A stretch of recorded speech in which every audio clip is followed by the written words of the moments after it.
মধ্যে ছাত্রীদের শরীরের আপত্তিকর জায়গায় অশালীনভাবে হাত দেওয়ার কারণে এক শিক্ষককে রীতিমতো গলায় জুতোর মালা পরিয়ে তাকে জুতো পেটা করে পুলিশের হাতে তুলে দিলেন গ্রামবাসীরা। এমনই ঘটনাকে ঘিরে আজ সকালে ব্যাপক উত্তেজনা সৃষ্টি হয় পশ্চিম মেদিনীপুর জেলার দাসপুর 2 নম্বর ব্লকের এরেটি নেতাজি প্রাথমিক বিদ্যালয়। অভিযুক্ত শিক্ষকের নাম স্বপন কান্ডার। তার বিরুদ্ধে অভিযোগ উঠেছে তিনি নাকি দীর্ঘক্ষণ ধরে স্কুলের ছাত্রীদের সাথে অশালীন আচরণ করেন।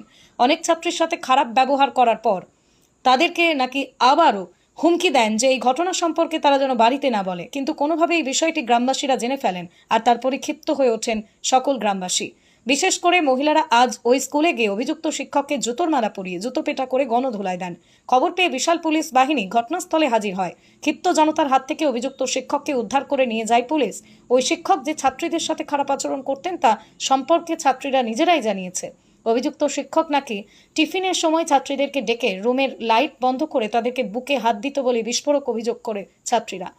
স্কুলে আসি, পড়াশোনা করি, যখন টিফিনের সময় হয় আমরা তো বাইরে খেলি, উপরে স্বপন স্যার থাকে আর আমাদেরকে ডাকে।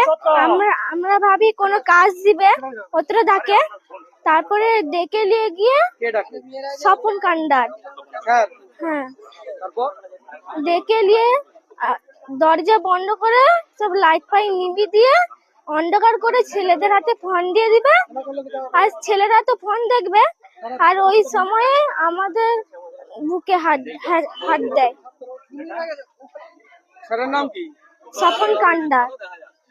মানে এই প্রথম হয়েছে না এর আগে হয়েছে? এর আগে হয়েছিল 2-3 বার। নির্যাতিত ছাত্রীর মা এই ঘটনায় ক্ষুব্ধ হয়ে অভিযুক্ত শিক্ষকের কঠোর শাস্তির দাবি জানিয়েছেন। ঘটনাটা হয়েছে আমার মেয়ে স্কুলে আসাকালীন আমার মেয়ের সাথে স্যার অসভ্যতামি করেছে, গায়ে হাত দিয়েছে, বোতাম খোলা থাকলে বোতামের ভিতরে হাত ঢুকিয়ে অসভ্যতামি করছে। এগুলা তো ঠিক নয়, বারবার এরকম করে বাড়তেই থাকবে।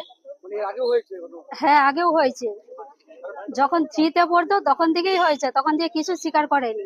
এই যে 4-এ উঠেছে তখন বলছে জিজ্ঞাসা করতে, জোর জবরদস্তি করে জিজ্ঞাসা করতে, তখন বলছে হেডমাস্টারকে জানানো হয়েছে বিষয়টা। তিনি বলছেন আপনারা ফর্ম জমা দিয়ে যান, আমরা ব্যবস্থা নেব।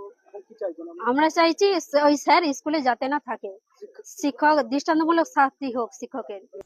গ্রামবাসীরাও বলেন ওই শিক্ষককে সাসপেন্ড করতে হবে আর সারা জীবন যেন তাকে জেলে পচিয়ে রাখা হয়। দুপুরবেলা ঠিক করে দুপুরবেলা